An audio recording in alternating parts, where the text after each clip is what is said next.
Hey, welcome to the You Ask the Pros Answer podcast. Your questions answered by the pros you trust. Well, in today's episode, you will get to hear the culmination of a conversation I started last week with Aaron Rodgers, where we are talking about all things decks. You know, as we head into the summer months, many of us are going to be wanting to spend a lot of our time outdoors. I think you're going to get a lot out of this episode. We are able to talk about some of the accessories that you don't want to forget about when you're planning. We're going to talk about how not all warranties and all quotes, they are not created equal. We'll share some other tips and tricks with you as well. I'm excited for you to hear this. Without further ado, here's my conversation with Aaron Rodgers.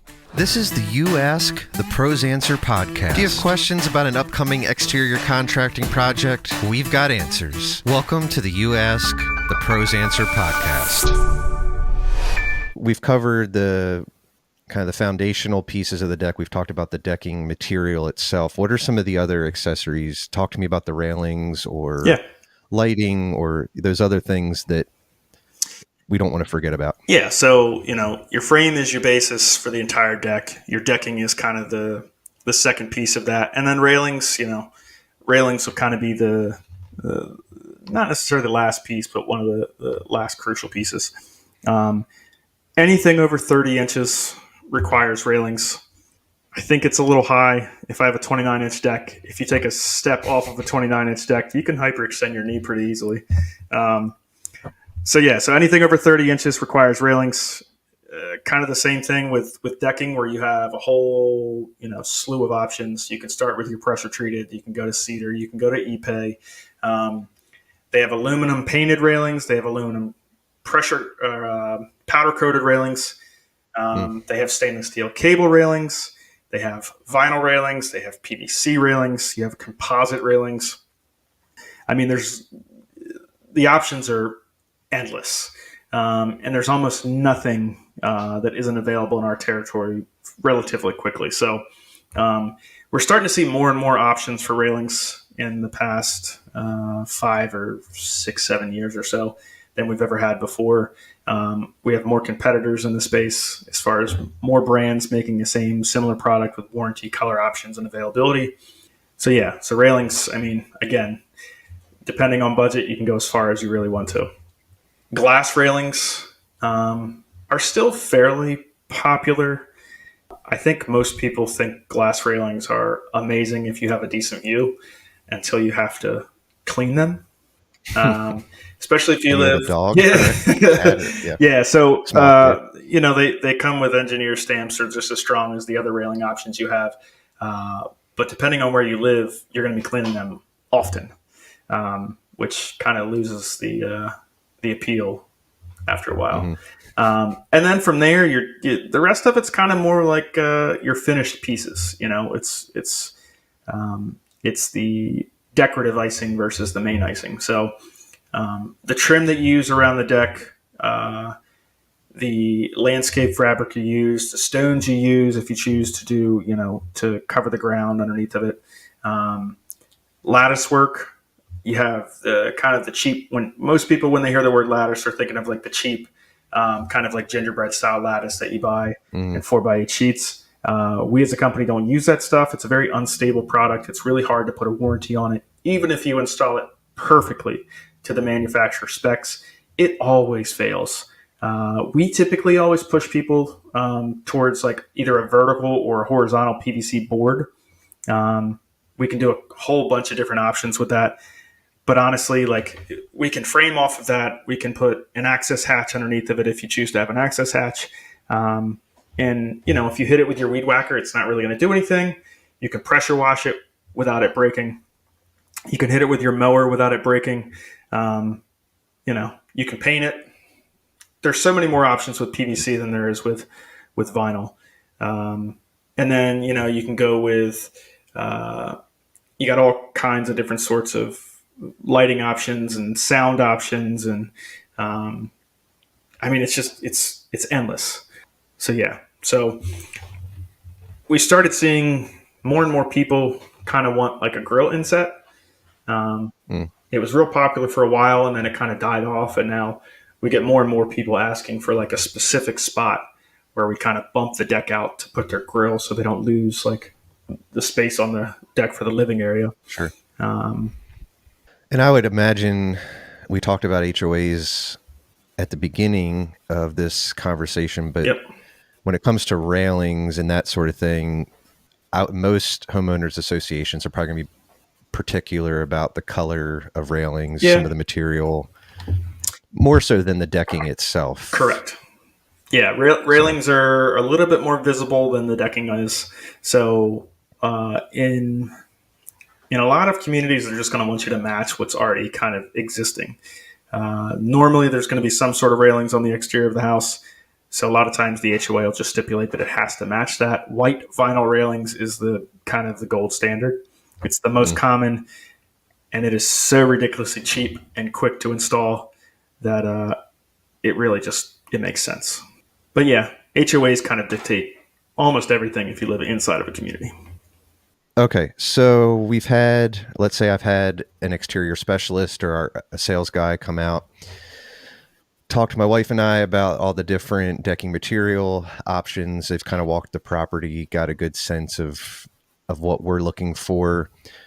Before I move on in the process, where would you recommend, you just said you don't do sales a whole lot, but when you do, where do you recommend that homeowners spend the bulk of their money as far as a deck is concerned?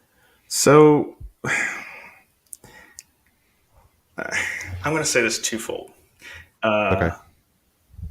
The frame itself is one of the most important parts because, 25, 30 years from now, you could replace the decking, you can replace the railings. We call that remodeling a deck. But if the framing shot, you got to replace the entire thing. So there are ways that you can have a beefier frame. You can increase the framing from 16 inches on center to 12 inches on center, which is going to give you a nice sturdy deck. It's going to kind of carry less load per joist. But they also make things like joist tape. The part of joists that typically fail prematurely are the screws that we use to fasten the decking. It creates a hole in the top of top of the joist. So when water gets in those holes over time, it can cause issues. So we pull decking off sometimes, and we have rotten joists specifically from that. Water gets into the screw holes or the nail holes. So we use joist tape quite often on our decks to kind of help give that framing a kind of a little bit more longevity. It seals behind the nails and the screws when we install the decking. So I think it's very important to kind of start the deck off with a really, really good beefy frame. It's like the foundation of your house. You can have the nicest house on the block, but if the foundation's not great, why does it matter? And then the next part would just be the decking. You could spend a lot of money on a deck, and ultimately, depending on how you use it, you can regret really, really quickly on your decking choice. I think that everybody ultimately should consider PVC as their main choice for decking, and only consider bumping down to the cap composite if budget just truly won't allow for it. Gotcha. PVC is the best product on the market. It has the best usability. Again, functionality, kids, animals, not having to wear your shoes outside, cleaning it, PVC by far is way better in every factor. But again, cost point, it's a much higher cost point. All right. So after that initial meeting and an estimate's been provided to the homeowner, viewer, if you've missed our other episodes where we kind of go into depth about what to look for in an estimate or a contract, I encourage you to go back and watch that because we're not going to delve as much into it here. But after we've signed the contract, what happens after that on your end? So we sign a contract, we get a deposit. We'll go ahead and we'll create we do plans in-house here. So we'll go ahead and get the plans drawn up. We typically submit plans to the homeowner for final approval, and then we're going to take those plans and we're going to submit them to the HOA. Once we get approval from the HOA, if you have an HOA, and then we'll submit them to either the county or the town. Okay. If you live in town limits, your town is ultimately going to be the one that's going to approve everything and most likely do the inspections. If you live outside of town, our county is who we submit it to. Anything under 30 inches does not require inspections. And this is a very important part to pay attention to. Under 30 inches does not require inspections other than the final inspection. It still requires a permit. So anybody who tells you if it's under 30 inches doesn't require a permit, that's not true. You just don't have the inspections like you do with decks that are over 30 inches. So we go ahead and we submit the plans. We draw plans for every deck, regardless if it's over or under 30. That's not just for us. That's for the homeowner. That's for our records and our crews to be able to build stuff the way we designed it. And then once we get our permits, we'll go ahead and call a miss utility. If we're going to be digging in your backyard, we want to make sure there's no pipes or wires or anything else. And then basically we come out there and knock it out. All right. So homeowner can expect at some point utility companies coming out, spray painting marks from the street back to where the deck itself is going to be? So we usually tell them where we're going to be digging on the property, and they mark anything that's remotely close by. So if we're digging in the backside of your property, they're not going to mark the whole property. They're just going to mark likely the kind of the back corners and then the entire rear. Gotcha. So yeah. Okay, so the day of the deck install is here. Crews are showing up. What kind of equipment is showing up on the job site? In most cases, it's just going to be manpower. It's just going to be guys with basic tools, shovels, sometimes post-hole diggers. We do use an auger on certain occasions. It depends on how many footers we have. But the average deck, if it's say 6 to 10 footers, we're just going to go dig them by hand. Most of the time we dig and there's no issue whatsoever. But we don't really use like a bobcat or backhoe or anything like that. We're digging pretty much just post hole footers. So we don't have to dig out like an entire footer like you would with a regular foundation. But yeah, so we dig those out and then they have to get inspected before we pour concrete. So for the most part, we're not having to worry about pulling up fencing or worried about sod or grass getting torn up by equipment being dragged back. Not by equipment, but I will let you know that if you live in an area that has really nice grass and it stays pretty wet over the course of a week or say 2 weeks, if you have a larger project, the areas where we walk back and forth from the vehicle every day, the areas where we walk around the actual deck where we're building, that grass is going to take a beating. So it may not look great when we're done, but grass does grow back. So keep that in mind. It's a good heads up. Yeah. Good heads up. All right. You mentioned that the footers have to be inspected. When we talked about all that goes into a roof, that was kind of typically a one day thing. Yeah. I'm hearing that a deck is different, right? Yeah. Average deck is going to be a week and a half, maybe. Again, if it's planned out accordingly, if you can kind of pre-plan your inspections, then it goes relatively quickly. Framing goes super, super quick. Decking, for the most part, goes super, super quick. It's all the little finishing touches that we put on there that ultimately make the difference. Okay, so the day's arrived. The footers are dug. Is it just bags of Quikrete? Is that what most of the time using? Yeah, most of the time it's just going to be 80-pound bags of Quikrete that we're going to mix right there in a wheelbarrow. We'll use fast set if we have a limited amount of time. We'll use a fast set concrete, but most of the time, standard 80-pound bag is all you need. All right, and then inspection for the footers. Final inspection. Are there any other inspections throughout the process? So if we're only doing a deck, it's typically going to be 2 actual inspections. So it'll be the footer inspection, and then your framing inspection and your final inspection can a lot of times happen at the same time. And that's because, it's not like a normal house where you have like insulation and electrical wires and all that stuff where the underside, the framing is exposed.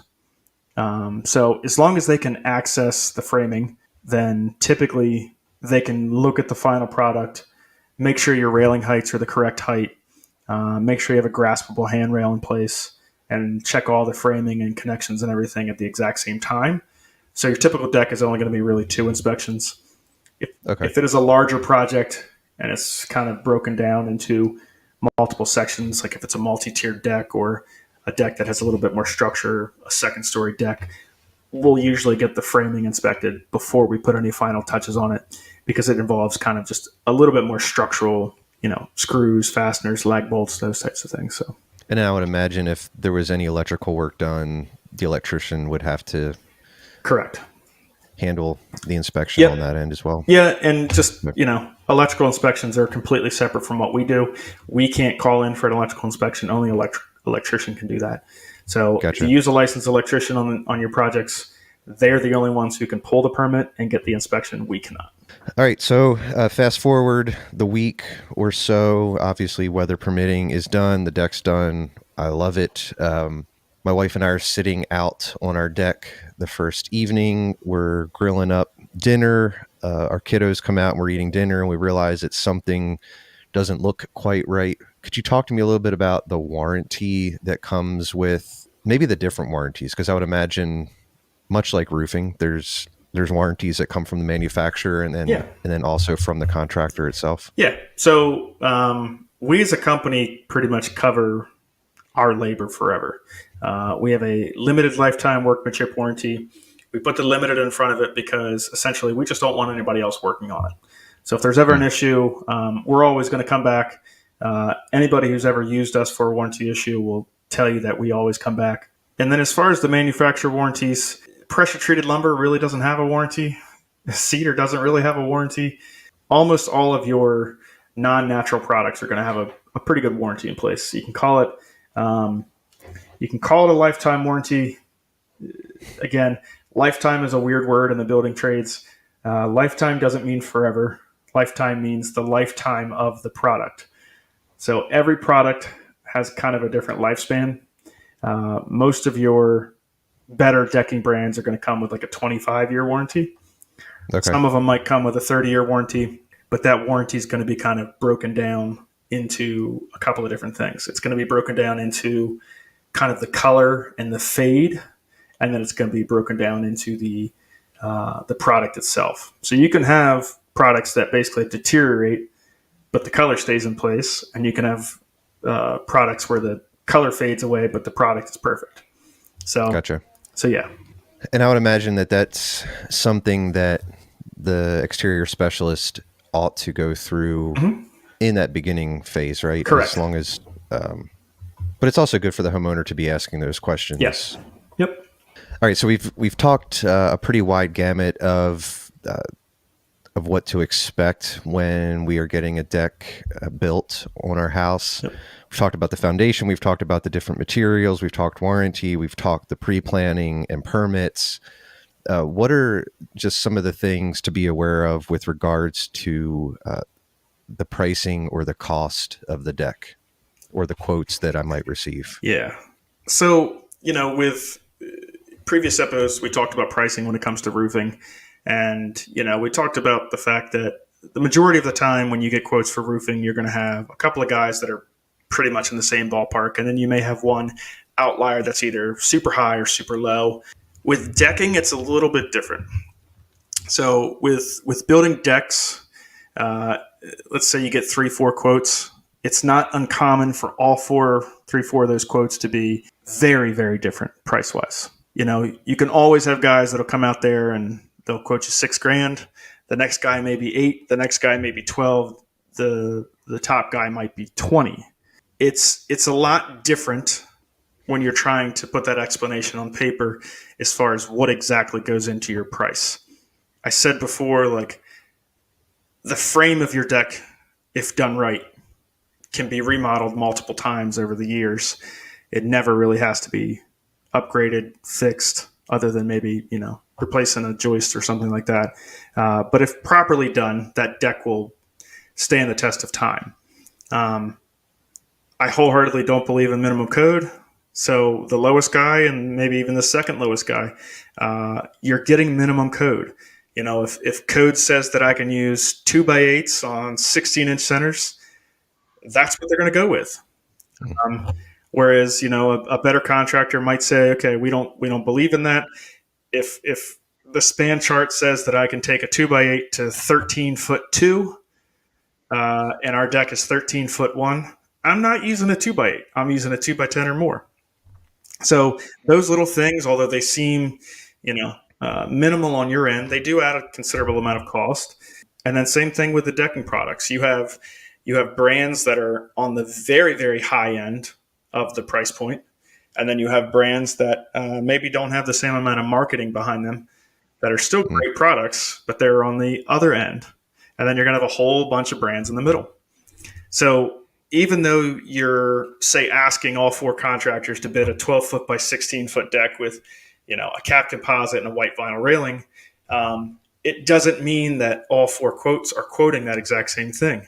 If you look at vinyl railings, for instance, there are some companies that have, vinyl railings typically come with like an aluminum extrusion that goes in the top and the bottom. It's what keeps it rigid. There are some companies that believe you don't need it in the top and the bottom, so they only put it in the top because that's the area that people lean on. So a good vinyl railing brand is going to have the extrusion in the top and the bottom. The guy that's on the lowest he's not worried about that bottom, so he's going to have the brand that doesn't have the same amount of support. Guys that nail everything together versus screwing everything together.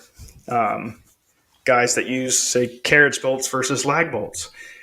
All of these things factor in to ultimately what the end price is going to be. Do I need 4 bags of concrete per hole, or do I need 3 bags of concrete per hole?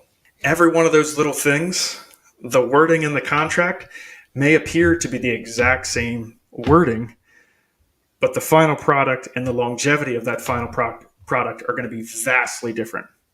So ultimately, when it comes down to it, if you get 4 prices for what you feel like is the same exact product, you've really got to dive into the weeds as far as getting the details from your contractor. If you like this guy's price, but you feel comfortable with the other guy, I still would choose the other guy. Okay. If it's several $1,000s difference between the two, find out why.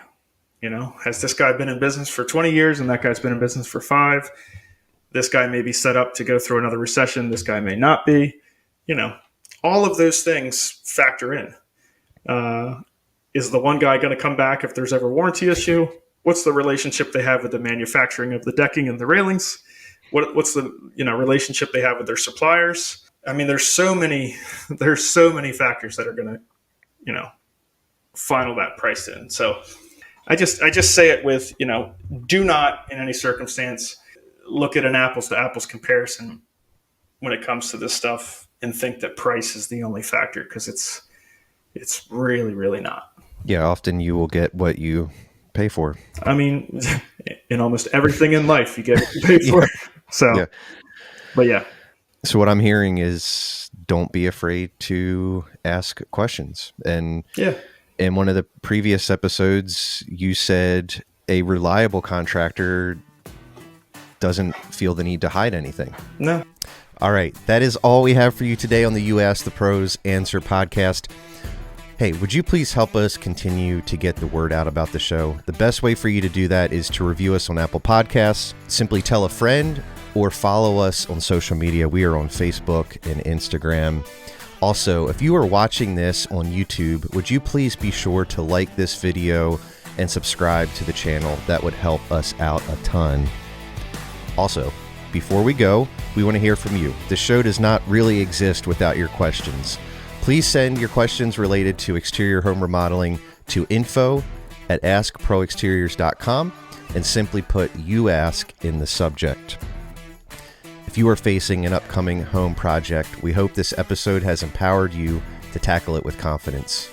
Remember, knowledge is power, and a little research can go a long way. Until next time, happy homeowning. The You Ask the Pros Answer podcast is produced in-house by the Pro Exteriors team. Pro Exteriors is the exterior contracting division of Empire Construction Group, LLC. This podcast is intended for informational purposes only and should not be considered legal advice. For more answers to your questions, please subscribe to this channel and podcast so you'll never miss an episode. Do you have an upcoming home remodeling project? Find more answers to your questions at askproexteriors.com.